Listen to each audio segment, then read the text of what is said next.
and welcome to the Tabletop Games blog unboxing video. Today we're looking at Between Two Castles of Mad King Ludwig, which is a collaboration of Stonemaier games and Bézier games. It's a 3 to 7 player game, lasts about 45 to 60 minutes, complexity about 2 out of 5, ages 10 plus.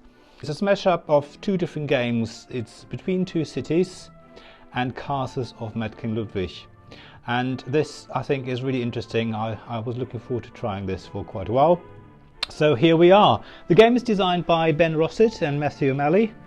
Art is by, and I apologise in advance if I pronounce those names wrongly, which I probably will. The art is by Agnieszka Dabrowiecka, Laura Bevan and Bartholomew Kordowski. I hope, as I say, I got those names right. So let's have a look what comes in this amazing box. First of all, the illustrations on the front is really beautiful. You can see the castles being built, and there's, as I say, in this game you have two castles that you're building at the same time, and you're basically working with the player to your left and the player to your right. There is actually a two-player variant, I should point out. So even though this is 3 to 7 players, there is the option to play a two-player as well. So, as I say, let's have a look inside the box. So, the first thing we see, of course, is the rulebook, like in so many games, and the paper for the rulebook is very nice, actually, very luxurious. So, starting at the front, we usually have this introduction of what it's about. The components are listed as well, and then we come to the setup, which explains all different things. I like, again, the illustration showing you the actual sort of layout as an example, and then a gameplay overview, how to build castles. So yeah, there's a fair bit of text here, lots of illustrations to break things up a bit. Then each type of room is explained as well and how they function in this game. So if you used to say Castle of Mad King Ludwig, you probably recognize the room types, but it is a bit different. They're all sort of square shaped, apart from the sort of throne room is rectangular, and they work similar but not quite the same, so it had to be adapted obviously for this game. But they're all explained here, as I say, lots of illustrations, but quite a lot of text as well. Then ending the game on the last page here, well, not the last page, near the end here, how that happens, tiebreakers, and then examples of scoring. There's obviously a pad in here as well to score. And then the two-player variant that I was mentioning at the beginning is here as well, round 1, round 2. And there you can see already different castle tokens. And near the end here, we've got the bonus cards explained, which is very nice. So a quick reference there. And at the back, you just have the designers. I think there's, thanks to help with this, some questions answered. So if you want replacement parts, it's all there, and all those sort of things. Okay, moving on into the interior then. I think the first thing we want to look at is probably the score pad. Lots of pages, double-sided, quite thin paper, but ultimately you can photocopy these if you don't want to use this, or just, I guess you probably get used to scoring it quite quickly after a while. And we also have a baggie, not quite sure what for, and then these look like they are the reference cards, so I think every player will get one of these. It explains briefly what the different room types will do. And then what I can see here, yeah, all the different tokens. We'll look at those in a minute. Then what they call the bonus cards. Oh, yeah, I can't remember. And then what's very nice about this game are the included game trays as well. So these open up, and they have the little indentation here to show you what rooms go where.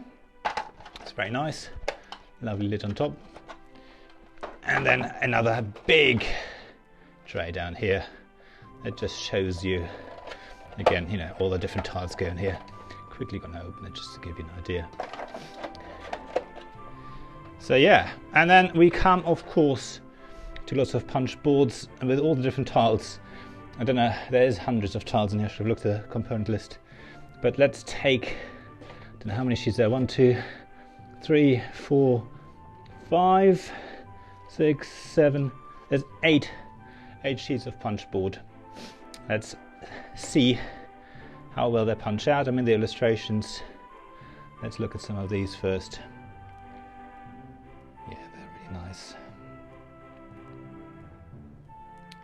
Different rooms obviously have different colours, and that just gives you an idea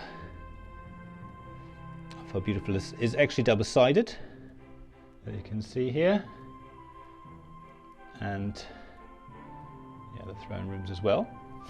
So yeah, let's see how easy they punch out. I don't think it'll be too much of a problem. Ooh, in fact, once one comes out, I think they'll all come out. Yeah, really, really easy. Cardboard. The tiles themselves are not super thick, I don't think. Sorry, I'm just trying to focus here, which it doesn't want to do. There you go. But thick enough. I guess if they're too thick for all those tokens you've got, you probably end up not running out of room basically in the box. But yeah, they're very nice there. And they're matte, linen finish, I think. So it should work quite well.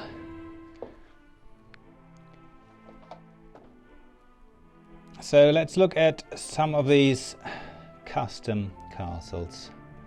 They are custom cut wood, and I believe they're all based on real castles, the silhouettes of real castles. Now don't ask me which one's which, you might actually say it in the book, but they're all different. Very nice. Let me just grab a couple more. There we are. And you can see there's lots of detail in there. You might recognize some of them if you live near one of them or have been to one of them. I'm trying to work out if one of them is Neuschwanstein. I haven't quite, I didn't quite recognize them if one of them is supposed to be. And then the next thing we want to look at are the bonus cards. So these are quite, does it focus? There we go. Nice cardstock. There's no linen finish or anything. Well, there's on one side, and they're shiny on the other side. Thickness is okay. They're all different ones, so a bit like you probably recognize from Castle of Mad King Ludwig. And here they all are. Oops, skipped one. But they're all very similar. As I say, the scoring works a little bit different in this game because all the tiles are square. So the adjacency is a bit different. And then finally the player aids. They are all double-sided. And they are, both sided are linen finish. So it gives you all the iconography, what it means. And there's 3, 6, 7, obviously one per player. But yeah, that was really all. This was the unboxing for Between Two Castles of Mad King Ludwig by Stonemaier Games and Bézier Games. Thank you to Stonemaier Games for allowing me to have this review copy, really appreciate it. So there'll be a review coming up at some point as well. But yeah, that's all. As always, I'd really appreciate it if you subscribe to this channel, liked this video, and left some comments below, see what you think of the game. Also check out the links in the comments or the description of this video for my Ko-fi and Patreon pages. Any sort of financial support is really much appreciated. But other than that, just share the channel and let other people know about us. And that's really it. Thanks very much for listening, and I hope to see you again soon. Bye!